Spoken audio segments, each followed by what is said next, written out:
we have a 1939 International fire truck. And this old girl's been sitting for about 50 years, I'd say. The guy I got it from said that they might have had it started up since then.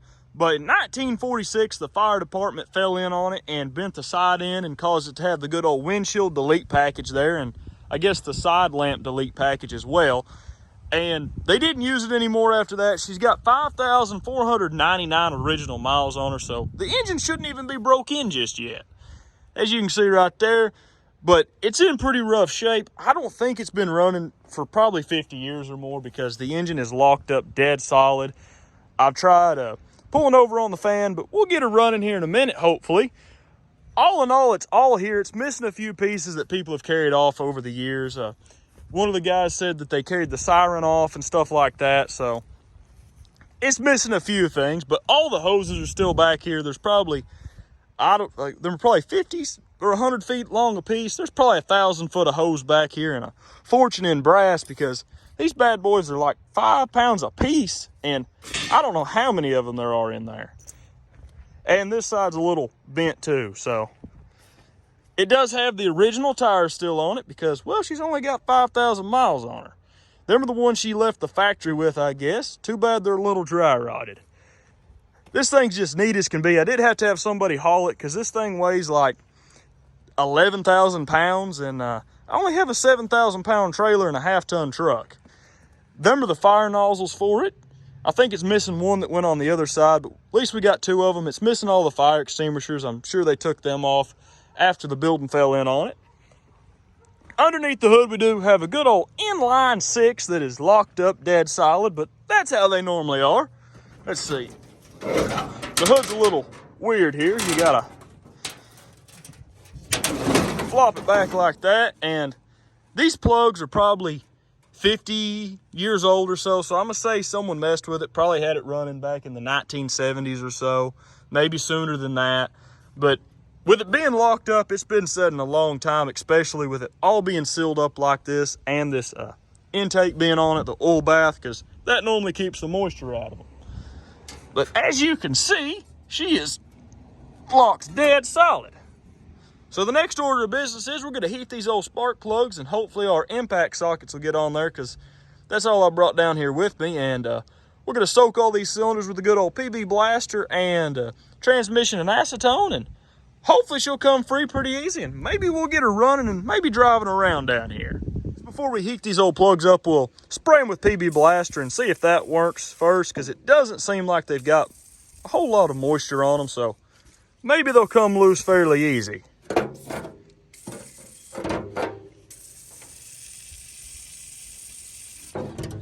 Let's see here.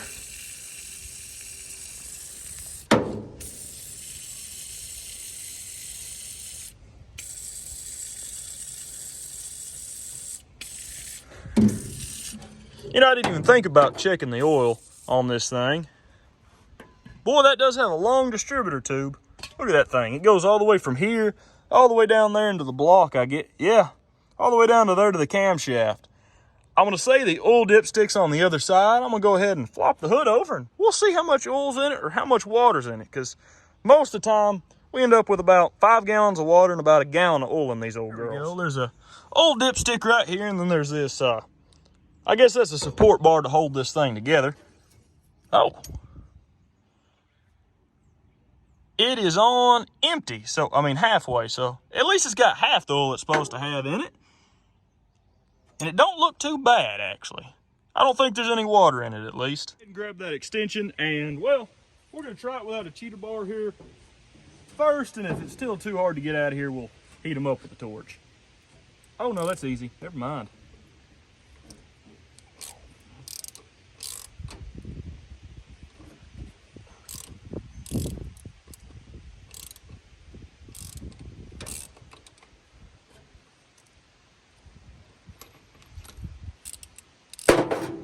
See what the ends of these look like.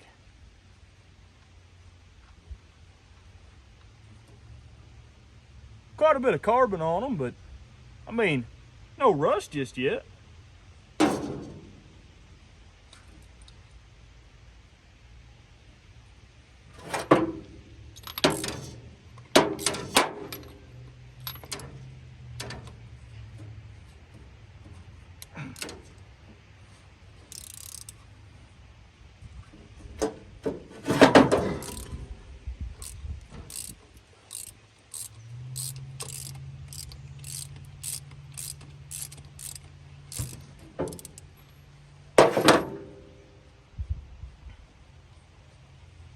With this thing only having 5,000 miles on it originally, a lot of times the less miles that are on these things, the more likely they are to be locked up because the rings are tighter on the cylinders, and it makes them get stuck a lot easier. I went ahead and pulled out all them other spark plugs, and none of them really had any rust on them.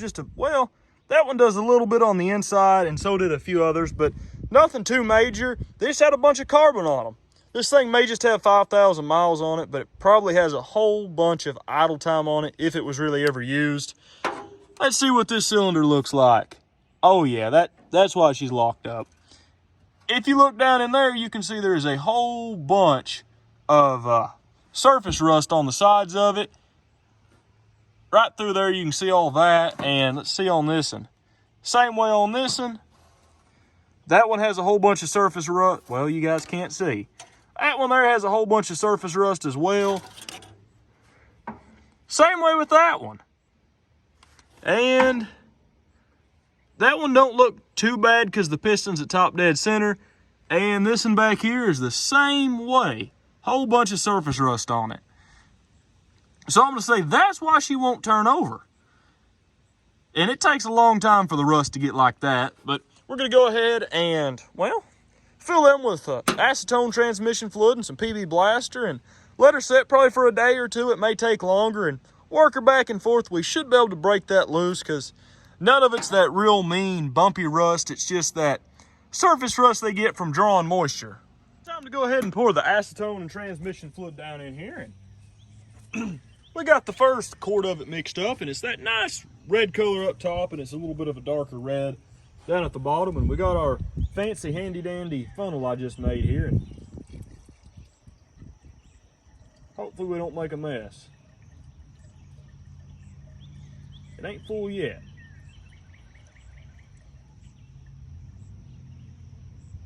Well then.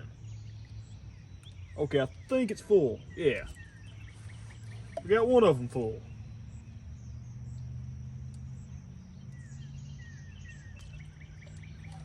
Oh man, two of them full.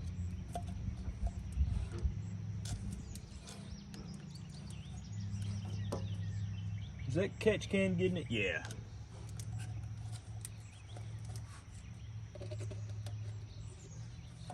Now I gotta go ahead and mix some more up. We'll pour it in this cylinder, and the other 4 more we got left. I guess they take about a quart apiece, so that ain't as bad as they normally take. And we'll let that soak for a day or two once we get them all done. And she should break free. Cylinders on this thing are full. And I've let it set for probably a few hours now.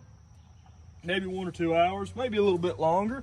It's kind of starting to sprinkle, but we're gonna try to work the fan back and forth and see if we can get any movement out of it at all. Probably hasn't been setting long enough with that stuff in it yet, but. Oh, maybe. Maybe not.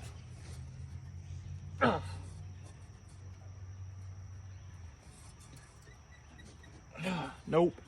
It's still pretty stuck. You can see it just moves a little bit. Because I've seen some fluid come out of that number 1 cylinder.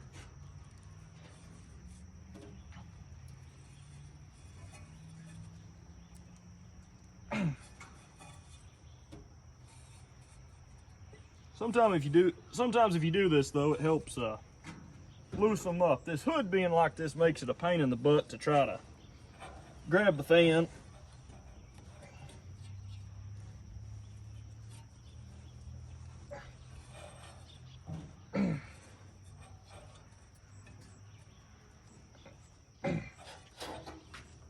No. Whew. I think I'm just shaking the motor, and that's why it leaked a little.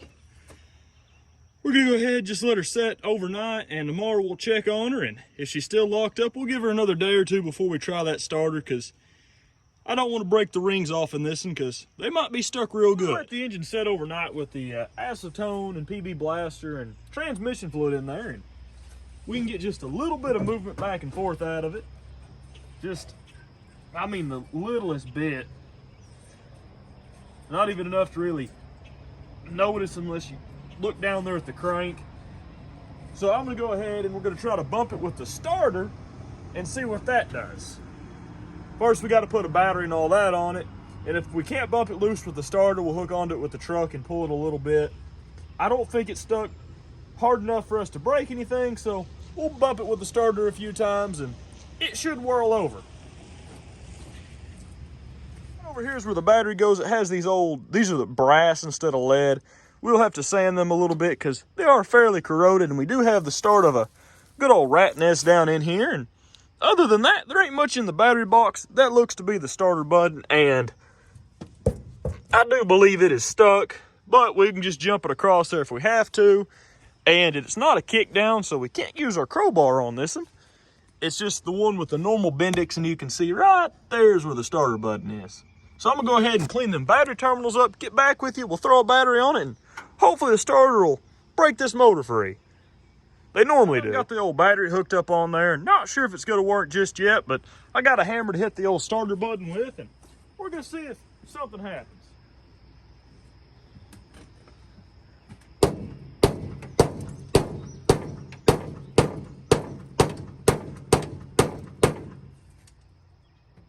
Okay, maybe nothing's gonna happen here. Oh, if my mathematical calculations are correct, we got a ground wire and all that fancy stuff. We should have crankage as long as the starter wants to work. So we're just gonna tap this down here and hopefully something happens. Oh, there we go. Oh yeah, it's moving. Barely. Oh, that's the one that was stuck. Man. Woo. Somehow managed to get none of that in my eyes. I'm not sure how I kept from that because my face got covered in it. And we're going to go ahead and put a towel over our head, and hopefully that keeps it from spraying us so bad.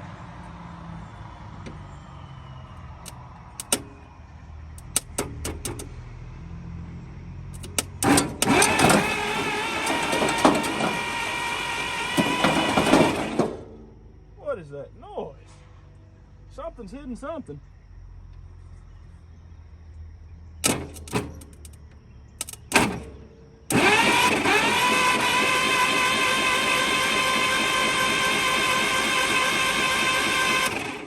Okay, we got all that stuff out of there. Should have thought of the towel idea to begin with. I think our fan is hidden the radiator somewhere. Oh yeah, it caught the radiator. Dadgummit.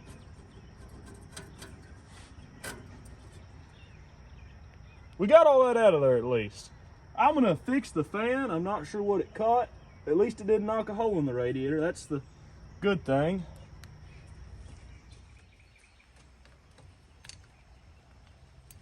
This is a weird little distributor with how long the drive shaft cord is. And let's see what she looked. Well, that's part of a problem. The little bug's almost, well, it's falling off of there.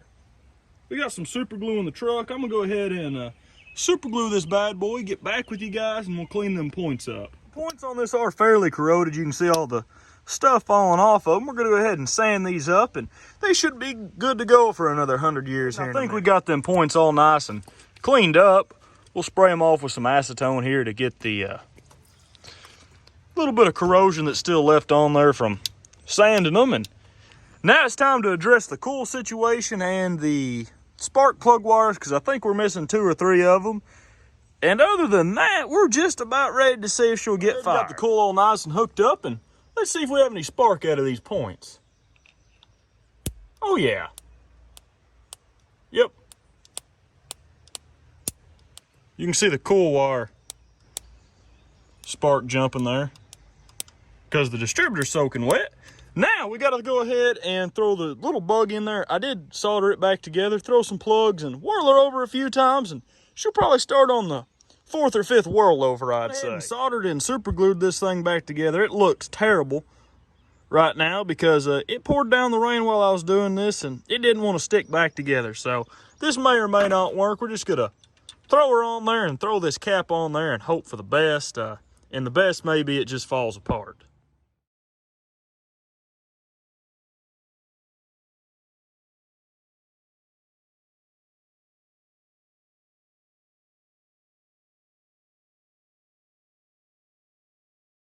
It's now time to change the oil in the old girl. Went ahead and already got this loose. It took a lot of work. And we'll see how much water's in here. It may just be all oil on this one. Boy, that thing's still hot. Oh, that is hot. Oh, it's pretty chunky. It may take a while for that to drain. Don't seem like there's much water in it though. That's always a good sign. And it is going into a drain pan. A lot of people think I just drain them on the ground. Sometimes some gets on the ground, but if it does, I always scoop it up with a shovel so it don't contaminate the whole universe here. Well, I'm gonna let that drain and get back with you guys when we're putting new oil in it. And that stuff right there coming out is probably the acetone and transmission fluid that leaked past the rings. Because it was only about half full and I can smell the acetone in that. So we now have fresh oil in there. We have all the electrical sorted out, at least the plug wires and the coil wire and all that. So the last thing to do is give it some gas and whirl it over and she should fire off, hopefully. Try to find that, and the coil's got power as long as them points hold in for us. We should be able to whirl her over and she might fire off. Or the battery cable might come loose.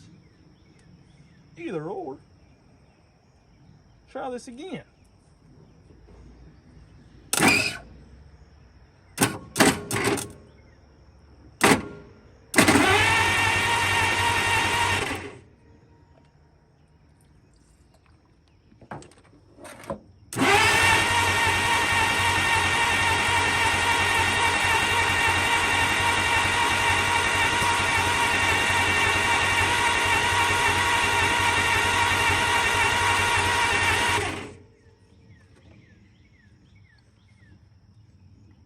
She's not getting fuel just yet. Carburetor linkage does seem to be frozen. Let's give her a little bit of a tappity tap and see what we get. I'm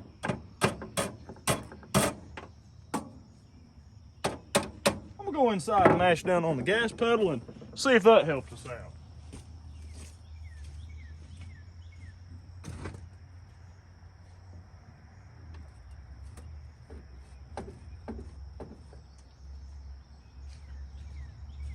It seems like that ain't gonna help. It's pretty well frozen. Try to whirl her over again and see if she'll fire. I've let her sit for a while, so if we had her flooded out, she should have evaporated by now, especially with all the cranking we did. Let's see. Well,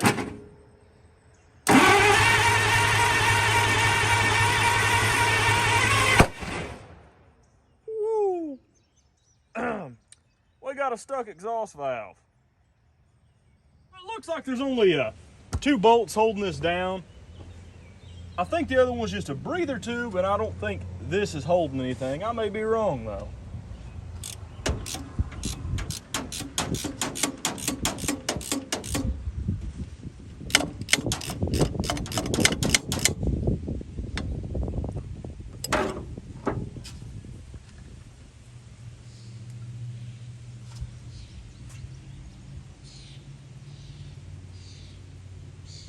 Let's see. There's one of them. That's the fancy valve cover bolt thingy.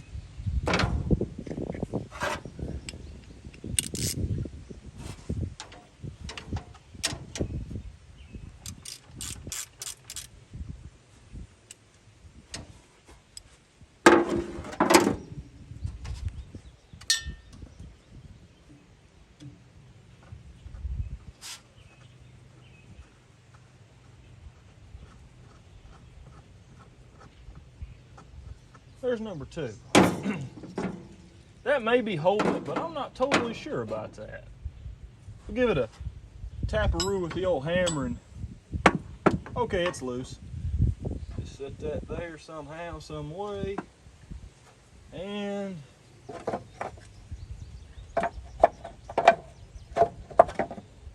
oh, that might be a it won't. How do they expect you to get that off of there? The thingy-ma-do on there's in the way, and the thingy-ma-do over. Oh, you can slide it. Okay. But can you slide it far enough to? Not really. You hit the radiator before you can get her off of there. Let's see. So all the valves seem to be valvulating and doing what they're supposed to do. So that makes there be a little bit of a problem. The firing order is where it should be, so it doesn't look like any of the spark plug wires are jumping spark to each other. So we're gonna give her another whirl and see what happens, and maybe she'll fire off for us.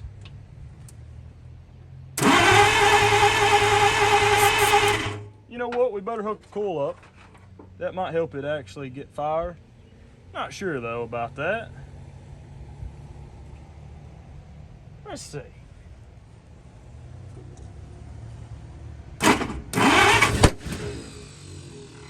Woo. Okay, something ain't right. Oh, it tried that time.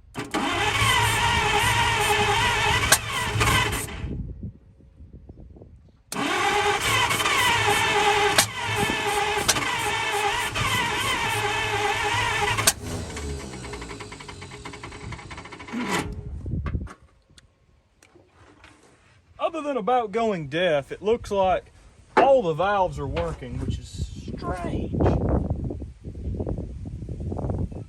They're all coming back up, every single one of them. And the spark's right, because I followed the good old spark plug wire order on the thing. She'll run now. They were miscombobulated. I just wasn't paying good enough attention. Some of them were mixed and matched, and I guess I didn't notice it the 2 or 3 times I messed with them.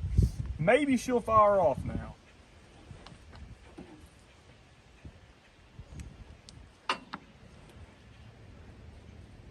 Don't see why it wouldn't. And I may be wrong again, but I think we got them sorted out now. Let's give her a little bit of gas and cross your fingers for good luck.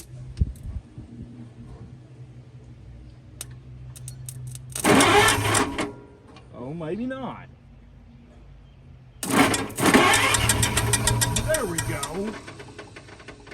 One adjusted on the old carburetor a little bit with the good old 2-pound sledgehammer, and I think we came to an agreement where she might actually try to run this time. Let's see here. Give her just a hair of gas. And oh, come on, come on, come on. There we go.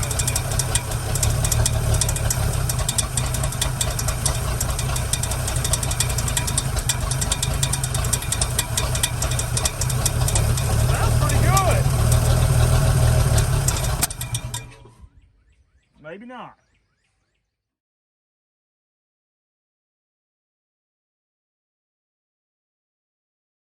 A whirl.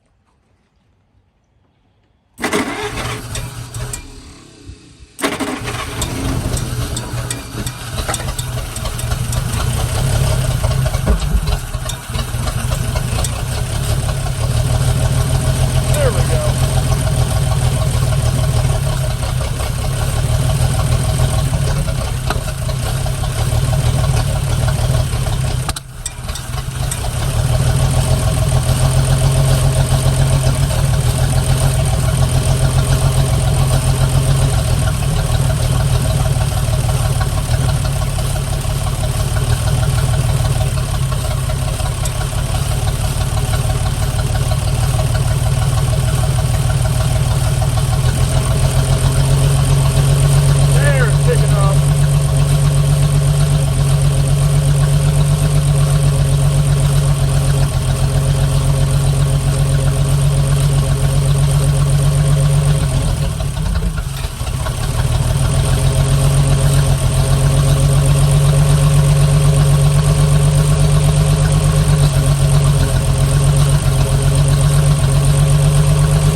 Okay, she runs, she smokes a little bit.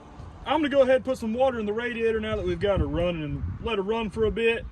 It does seem that it started clearing up there. We're gonna go ahead and try to get the old carburetor 9000 to work here.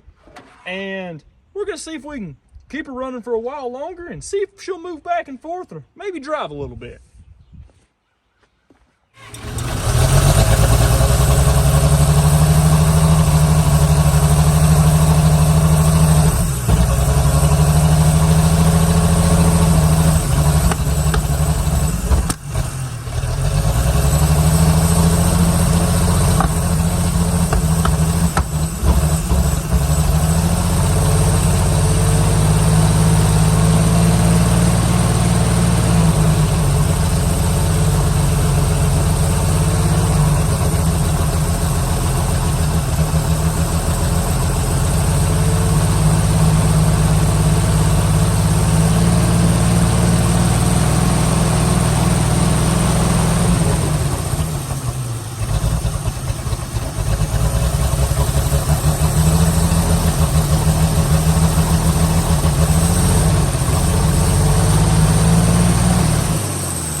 Maybe that'll.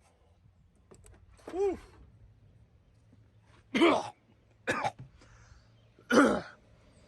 So I think the exhaust on this is big enough for a possum to crawl in, because there's something plugged up in that exhaust that blew out while we was revving on her.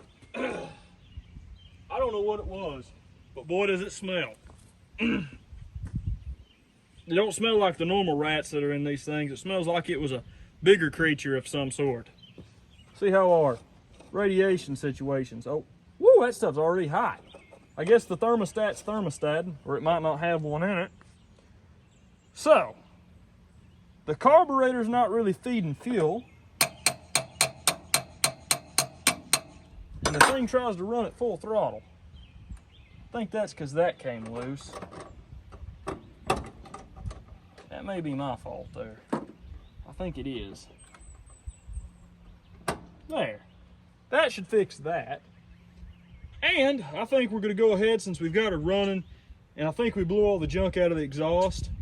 Need to throw the valve cover on it, but I do want to see if she'll move back and forth, because hopefully the clutch works.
It's almost like the PTO for something's engaged, but it don't seem to be. Okay.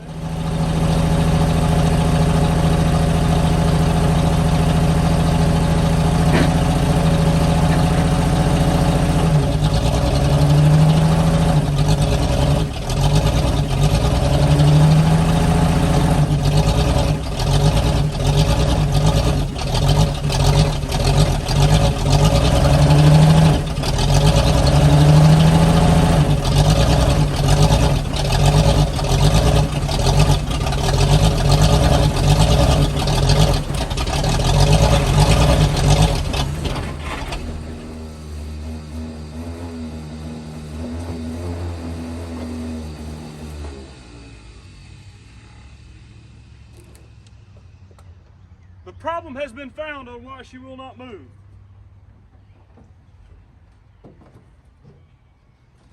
I'm gonna let her cool down for a minute, get back with you guys, and I'll show you why we don't have any forward or reverse gears. It tries to throw the transmission through the floorboard. It's rather scary. And the reason we cannot move has to do with this box underneath here. Well, I went to the wrong spot, but right here you can see where it comes off the drive shaft into that thingy. I already pulled this little dipstick out a minute ago, and as you can see, it's not full of water exactly, but it's just, I mean, it's pretty thick grease.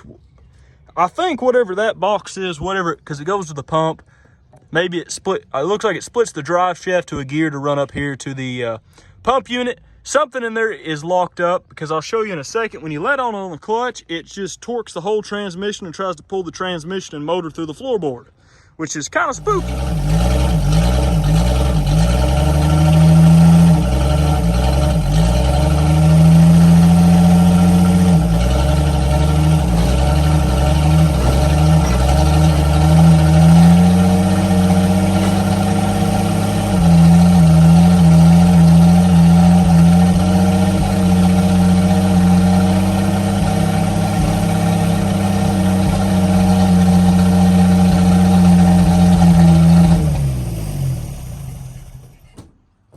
Gonna do it. There's something in that case, well, between the back of the transmission and that case, that it just ain't doing it. At least it's not trying to rip the transmission and engine out of the truck right now. I think whatever it is, it's either stuck in neutral or some of the gears in it have rusted up, because it won't even move the thing. Won't even try to.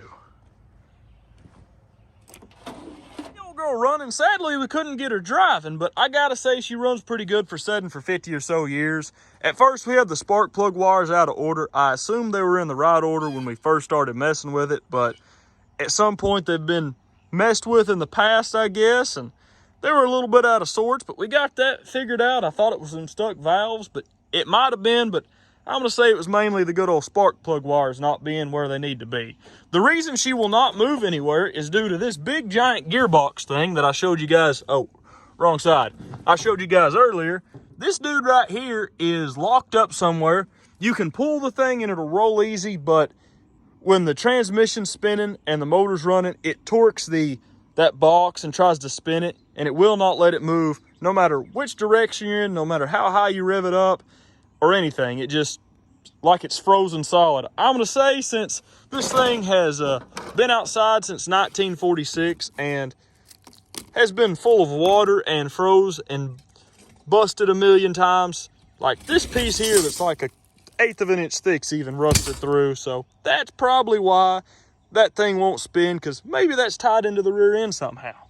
Well, I know it is through the gearbox, but maybe for going down the highway there's some gears in there. I'm not sure, but thank you guys for watching, and at least we got her running. Please consider maybe leaving a like or subscribing, because we got a lot more cool videos coming to the channel and a lot more cool old cars and trucks. See you in the next video.